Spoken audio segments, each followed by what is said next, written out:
এসে গেছিস? হ্যাঁ মা, কি বলে জানো? তুমি জানো না আমাদের বাড়িতে শাড়ি ছাড়া অন্য কিছু এলাও নেই। কি দেখছো? এটা আমার বাপের বাড়ি। জামাইয়ের জন্য চা বানাই। হ্যাঁ দাঁড়াও মা, এই চা বানাও। ওদের বাড়িতে আমাকে দিয়ে 1000বার চা বানায়, তাই আমাদের বাড়িতে ও বানাবে। বাবা, শিঙি মাছ রান্না করব, খাবে তো? না মা। এই নাকি ওর মা কি বলে জানো? বৌমা, বাবুর কিন্তু শিঙি মাছ পছন্দ না, অন্য কিছু রান্না করো। তোমাদের বাড়িতে তোমাদের যা পছন্দ আমাকে তাই খেতে হবে, তাই আমাদের বাড়িতে আমার যা পছন্দ তোমাকেও তাই খেতে হবে। যাও মা, শিঙি মাছই করো।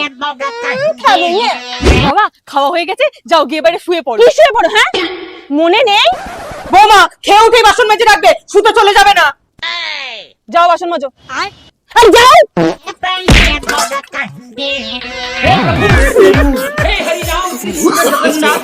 No, no, no, no.